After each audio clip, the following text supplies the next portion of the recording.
नमस्कार, मैं लक्ष्मी शांकला आदर्श विद्या मंदिर किस्मी देसर से। आज का विषय है हिंदी। प्रकरण है हमारा सर्वनाम। सर्वनाम की परिभाषा संज्ञा शब्द के स्थान पर प्रयुक्त होने वाले शब्दों को सर्वनाम कहते हैं, जैसे वह, तुम, मैं, हम इत्यादि। सर्वनाम के 6 भेद होते हैं। पहला है पुरुषवाचक सर्वनाम। जिन सर्वनाम का प्रयोग श्रोता, वक्ता, श्रोता और विषय के लिए होता है, उन्हें पुरुषवाचक सर्वनाम कहते हैं। इससे 3 भेद हैं: उत्तम पुरुष, वक्ता, मैं, हम; मध्यम पुरुष, श्रोता, तू, तुम; अन्य, विषय, व, वे। निजवाचक सर्वनाम।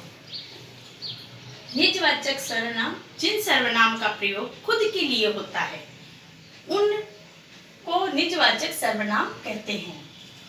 जैसे मैं अपना काम स्वयं करता हूँ।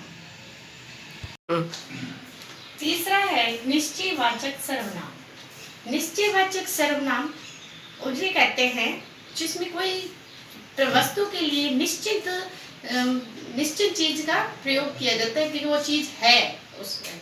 जैसे यह एक पुस्तक है, वह एक आम का पेड़ है, तो इसमें उदाहरण में वह, यह, ये, वे का उच्चारण मिलता है। अनिश्चयवाचक सर्वनाम।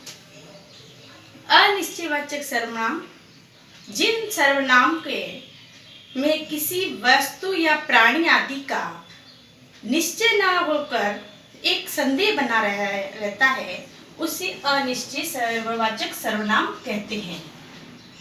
जैसे कोई आ रहा है, कुछ बज रहा है आदि। 5वां है संबंधवाचक सर्वनाम। संबंधवाचक सर्वनाम किसी वाक्यों का पारस्परिक संबंधों को संबंधवाचक सर्वनाम कहते हैं। जैसे जो जन्मता है सो मरता है, जिसका, उसका, उससे, ये शब्द संबंधवाचक सर्वनाम में आते हैं। प्रश्नवाचक सर्वनाम जिससे किसी वाक्यों के प्रश्नों का बोध होता है, उन्हें प्रश्नवाचक सर्वनाम कहते हैं। जैसे वहाँ कौन है, यह किसने लिखा, यह क्या है, क्यों है, ये शब्द सर्वनाम प्रश्नवाचक सर्वनाम में आते हैं। धन्यवाद।